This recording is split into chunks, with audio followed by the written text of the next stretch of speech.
Hello, and welcome to Conquering Finale. My name is Jason Lafredo, and today we are outsmarting smart shapes.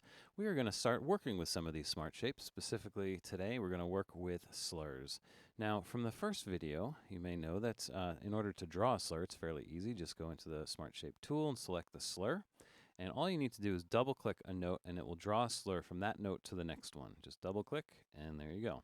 And of course, we know if we double click, hold, and drag, we can extend that slur to wherever we need to, and the highlighted note would be where it would end when you release the mouse, and I'll just do it there and release. All right.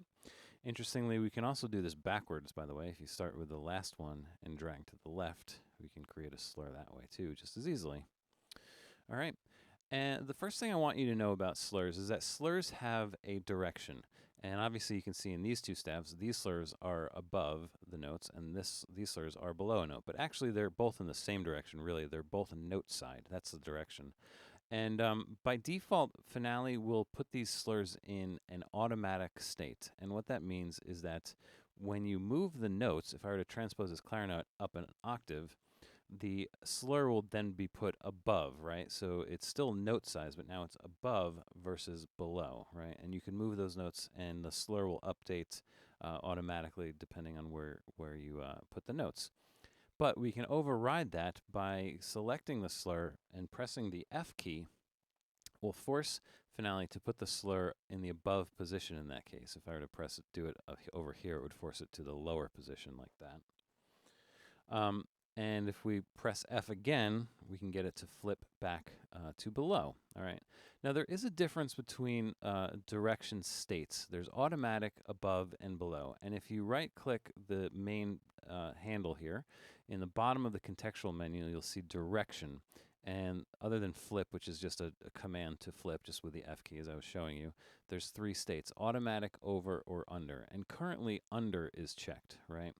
And the difference between under and automatic, it looks like it's in its normal position now because it's note side, and that's correct. However, if I were to transpose this up an octave again, you'll see that the slur remains under, right? So by having that direction set to under, you're freezing it to under regardless of the direction of the notes, right? To get that slur to flip back to the note side, you'd have to check automatic again, right? So F would flip it from automatic to whatever the flipped version of where that slur is. So in this case, to under. F again will freeze it to over. And then to get it back to automatic, the key command is Option Shift F. And now that slur is set back to automatic.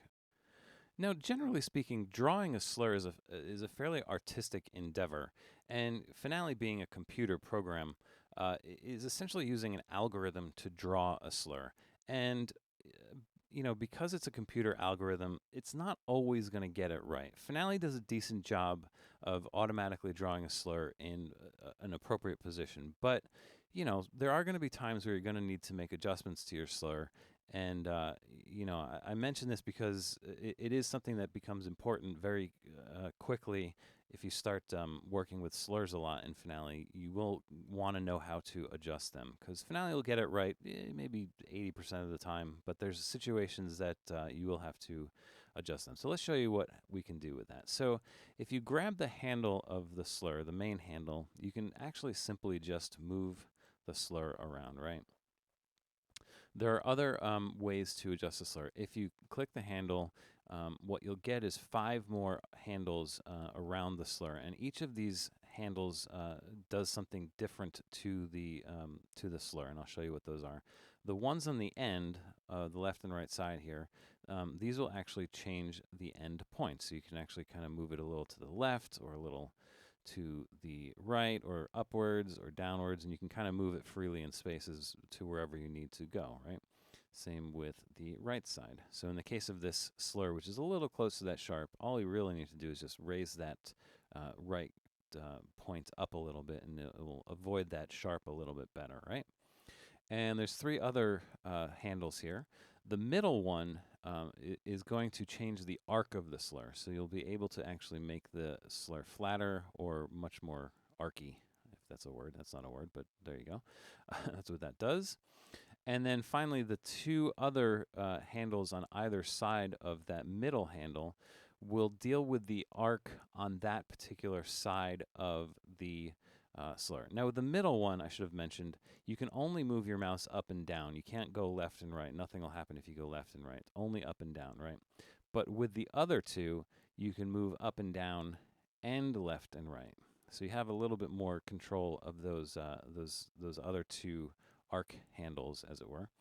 And so if you move it up, you're sort of increasing the arc on the left side. And if you move it left or right, you're sort of changing where the peak of that side of the arc is compared to the tip of the slur versus the center of the slur, right?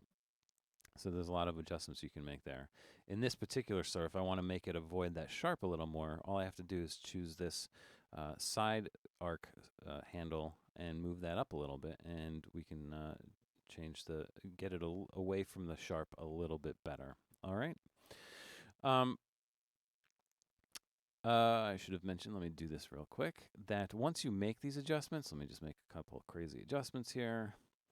We're going to do this. This is not really a very pretty looking slur, but this is something that could happen. We can always reset back to the normal slur just by right-clicking that handle.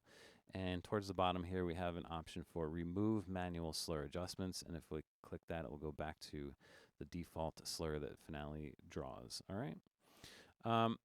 One thing I should have mentioned, I'm going to go down to my piano part, is that Finale can draw slurs between staffs. I've got a two-handed piano part here, and it's just as simple. Just double-click and drag from the left hand all the way up to the right hand. And in cases like this is exactly what I was talking about. The algorithm that Finale is trying to use to draw this slur is not exactly ideal. As you can see, it's crossing through the stems, which is not great. So this is a perfect case for needing to make these adjustments. And in this case, really kind of all I need to do is just take that middle curvature handle and move that up a little bit, and we can get a better slur. And maybe this right curve I can make a little bit bigger, and that will look a lot better. All right.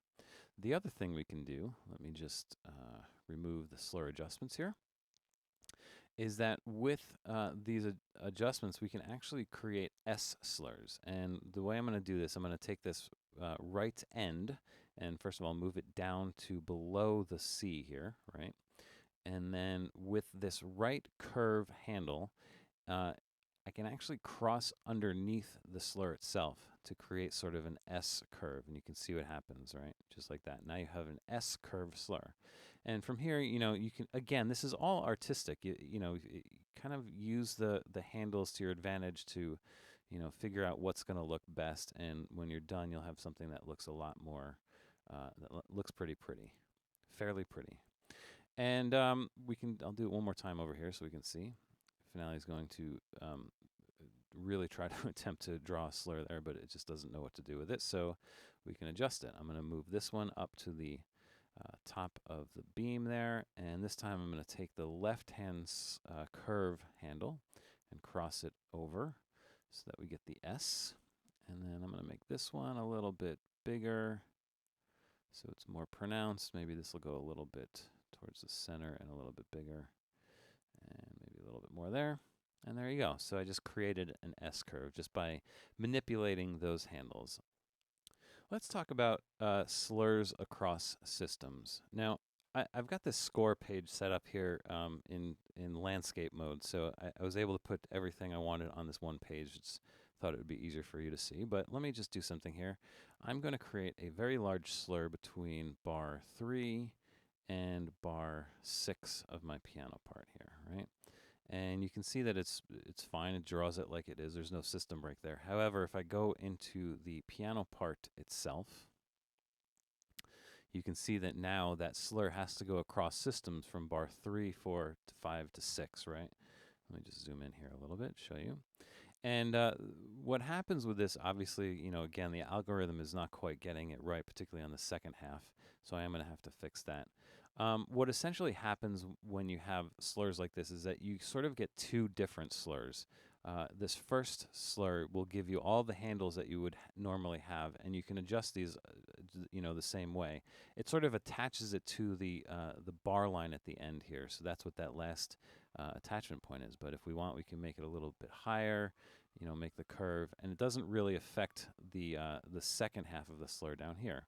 And then we can go here and adjust this one. So in this case, we probably want to raise that left-hand side a little bit, make the arc a little bit bigger, right? And so that would fix that that slur across the system. All right. So again, if you create a slur across the system, you can make those adjustments. Incidentally, if you're working in the piano part and you want to try and create a slur, you might get stuck. You're like, how do I connect it to bar 6? Well, actually, it's not so bad. Just double click from here and then just kind of drag over, and it will kind of automatically figure out that you're trying to do that, right? So that's how you would do that. Let me go back to the score.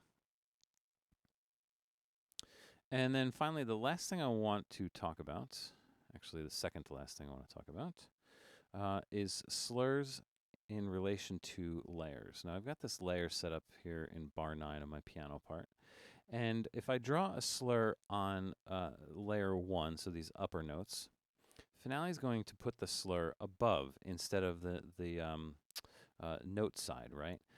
And if I do it on layer 2, it'll also put it below instead of note side, which would obviously conflict. So Finale is essentially using the layer settings that you have set up to flip these slurs to stem side.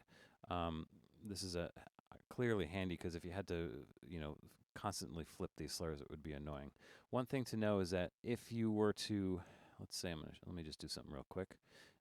If you were to work in layers 3 and 4, so I'm going to put contents of 1 and 3 and 2 and 4 real quick.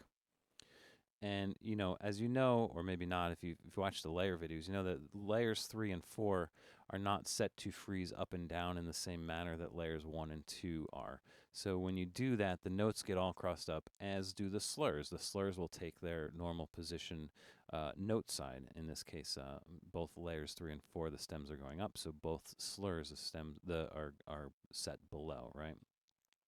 So the slurs will flip in the same direction that the slurs will flip according to the layers that are set to freeze up and down. There you go. That's the only way that will happen. All right. And incidentally, let me show you one more thing with layers. You can actually draw slurs between layers. So if I were to take a slur and start on this G in layer 2, I can actually extend it to the chord here in layer 1. So it is possible to actually draw slurs between layers. All right.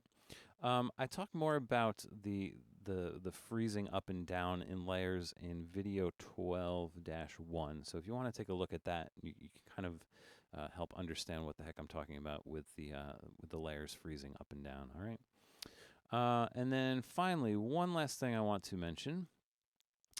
Everything that I've said in this video will apply to the Slur tool, which, by the way, the meta tool, as we know, is S, and the dashed Slur tool, which the meta tool is the V key, but it will also apply to the dashed curve, which is essentially a dashed slur, except the slur doesn't have a taper. If I could just show you that real quick. Here's the dashed curve versus the dashed slur. You kind of see the middle of the dashed slur is a little bit thicker, right? It's really the only difference.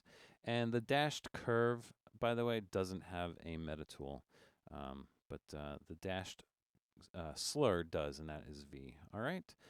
So anything that I mentioned about the slurs applies to those 3 elements. And I think that's it. I think that covers slurs in Finale. So thanks for watching. Come back, and I think we'll look at hairpins next. So thanks for watching, and I'll see you in the next video.